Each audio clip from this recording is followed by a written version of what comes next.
What is going on, my broskiis? My name is Toadskii, back again, here to bring you guys yet another One Piece Treasure Cruise video. Now, we have some awesome news. I was actually just chilling out today, and I got a PM on Discord saying that there was a data download on Global, and we have now full confirmation that Neko and Inu, otherwise known as DOGSTORM and Cat Viper, will be arriving on Treasure Cruise very, very soon. Like, I would think they would be coming within the next week or so. So definitely keep an eye out for that, and keep an eye out on the channel, because if we do get any news about that, I'll be sure to update you guys in a video. So that's really, really exciting to know that these characters are going to be arriving. Now, these are characters that have been awaited for an extremely long time, and I know a lot of you guys out there are excited about these characters.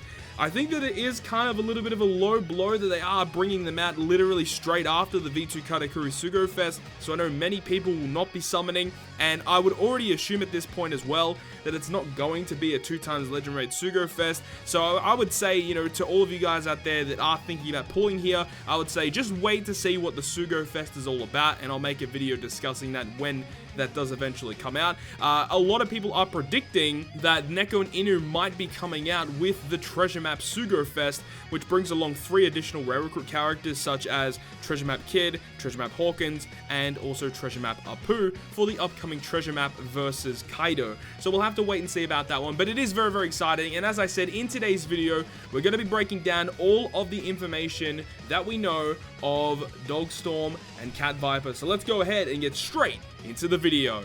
So here we go, guys. This is the full breakdown of DOGSTORM and Cat Viper. So DOGSTORM is indeed the strength unit, and Cat Viper is the psi unit. Kind of unfortunate that they actually went that route. I would have preferred it if they swapped the colors around compared to their version 1 legend counterparts, but either way, here we go. DOGSTORM is going to be the strength unit, and Cat Viper being the psi unit, of course. Both together, they are striker and cerebral. Makes a lot of sense. And max level at level 99 with their limit break, 4,021 health, 1811 attack, and 492 recovery. So across the board, really, really solid stats. 55 cost and 5 socket spots. Now, their captain effects are legitimately the exact same thing. So DOGSTORM's captain effect will boost striker and cerebral characters' attack, ranging from 3 times to 3.3 times depending on your tap timing. And then also striker and cerebral characters will treat strength orbs as matching. And then conversely, on Cat Viper's side of things, literally the exact same captain effect, 3 times to 3.3 to both striker and cerebral depending on your tap timing. And then instead of strength orbs counting as matching, he will make psi orbs count as beneficial instead. So discussing these solo captain effects, I am a little bit upset about one thing in particular, and I do like the fact that they are the same captain effect. I think that is like not really a big issue, aside from the fact that they changed what orb is going to be counted as beneficial. That's really great because you can have one being as Inu, one being as Neko, and you can always have strength and psi orbs counted as beneficial all the time for your entire team. Like, that works so well, and then obviously they'll both be counted as beneficial when you combine, but that's really nice that you can have that option to have both out at the same time, and they have the exact same captain effect. I really, really like that. However, what I do not like is the fact that in their dual unit, they have a healing mechanic based on your perfects, and that is not present at all in any aspect on either DOGSTORM or Cat Viper's captain effect, and I don't know where that comes from. I have no idea why they decided to add a healing mechanic on his captain effect where the solo captains don't have it at all.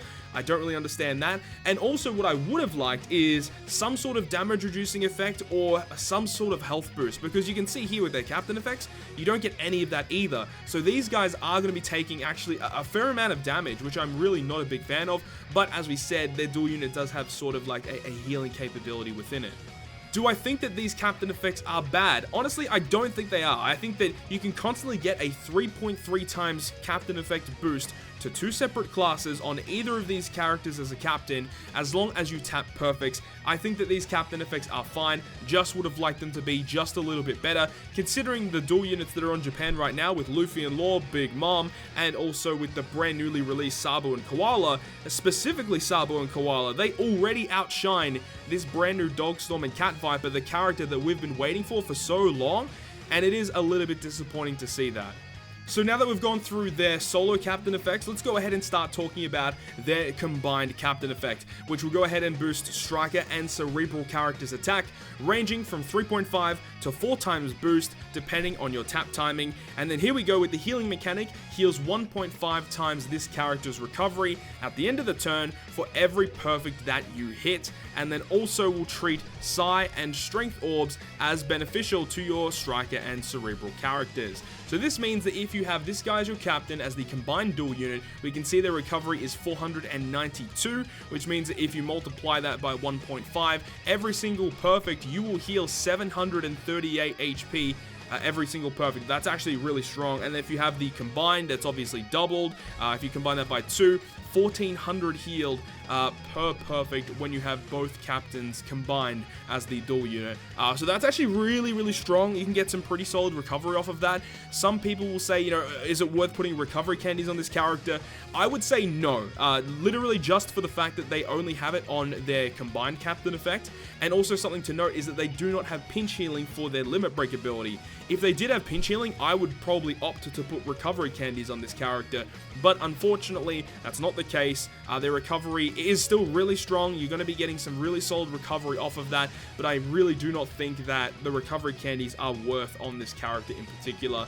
And then talking about their special ability, we now have a confirmed cooldown maxing out at 14 turns, which I think is completely fair for what they do. And this is the best component of this character in general. A lot of people are going to be complaining about this character, just comparing it to other dual units that are in the game, but you cannot take away this character's special and how powerful it is. So they're going to go ahead and boost striker and cerebral characters' attack and color affinity by 1.75 times for 1 turn. They combine into the DOGSTORM and Cat Viper dual unit for 3 turns, and then during the turn you activate the special, if you tap 2 perfects, in the next turn, you get a 2.25 times orb boost to Striker and Cerebral.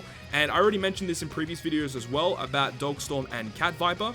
But the way this special is going to be so powerful is that when you use this special ability on a mini-boss stage and you then go ahead and get the orb boost when you move into the final room, you can use your friend captain or your captain special, whichever you didn't use, and that means you can get a 2.25 orb boost, a 1.75 color affinity, and a 1.75 times type boost to your whole team just with your captains. So you can just go ahead and bring the rest of your crew, either be debuff removers, status effect ailments to your enemy, or orb manipulators. Like that's one of the best components about the character being a captain, is you get so much freedom in the characters that you can choose as your subs, just because as a captain they basically do everything. The only thing you're really going to have to bring in order to get more boosts really are going to be either like conditional boosters and orb manipulators, and there are plenty of those on Striker and Cerebral classes. So it's really exciting, and I really cannot wait to see how they're going to be implemented in Treasure Cruise. I hope that when this Sugo Fest gets announced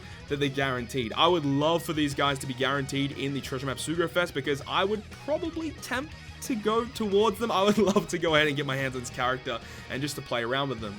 So as it stands right now, I do believe that DOGSTORM and Cat Viper dual unit are currently the best Cerebral captain in the game. In terms of strikers, you have access to Quick Whitebeard, who would definitely rival this guy in terms of being the best striker captain. Whitebeard does have a few faults though, of course, and so definitely does DOGSTORM and Cat Viper, but in terms of pure damage, I do think that Whitebeard would probably out-damage DOGSTORM and Cat Viper. But remember, you can actually use this character as a sub on a Whitebeard team, or you could, run vice versa, which is pretty cool. You can do some really cool stuff with that as well, because Whitebeard also being a chain booster as well.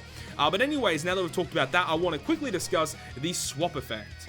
So the ability that activates when you switch between DOGSTORM and Cat Viper will recover 1 turn of your crew's paralysis, and also removes all turns of slot bind on themselves. Now, this again is one particular factor that I do not like about this character, and that is the fact that with their swap effect, or their switch effect, however you want to call it, they don't give themselves a matching orb. I think literally every other legend in the game that's a dual unit, when they use a switching effect, they always give themselves a matching orb. This is the first legend dual unit that will not give themselves a guaranteed orb. And I think that might be an issue in some specific circumstances, but still recovering 1 turn of paralysis on your crew, that's always going to be useful to have. But when you compare it already to another character that's in the game that does that, VIPER and Mako, who is just ultimately a better switching effect because they get rid of 1 turn of crew's paralysis, they get rid of 1 turn of crew's special bind as well, and they guarantee themselves a recovery orb that is going to be treated beneficial for that turn. Like, if you just compare that automatically, like, yeah, VIPER and Mako are automatically better.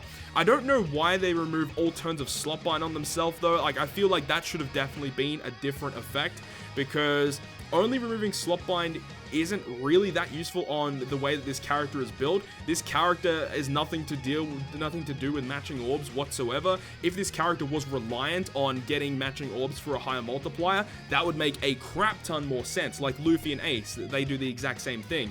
But I feel like it definitely should have been like maybe make perfects easier to hit and then guarantee a matching orb. That would have been awesome if they did that. I feel like that would have been a much more beneficial effect, and then maybe reduce despair by a couple turns or something. I don't know. That's the way that I would have built Neko and Inu, but you know, that's the full breakdown that we have at this current time of DOGSTORM and Cat Viper. As I said, hopefully we get information on the Sugo Fest in which they're going to be debuting in over the next day or two, and if we do, I'll be making sure to update you guys about that information in a video. I hope to God that they're going to be guaranteed in the Sugo Fest. I really hope that they will be, because I'll definitely be pulling for them, because I still personally think they're going to be great legends. They're just not as good, in my opinion, compared to the dual legends that are currently available, especially on the Japanese version of the game. But that's going to conclude the video, guys. I really hope you guys did enjoy this video, and if you guys did enjoy it, make sure to go ahead and leave a like, and if you want to stay up to date with all of the content I post on my channel, including more One Piece Treasure Cruise content,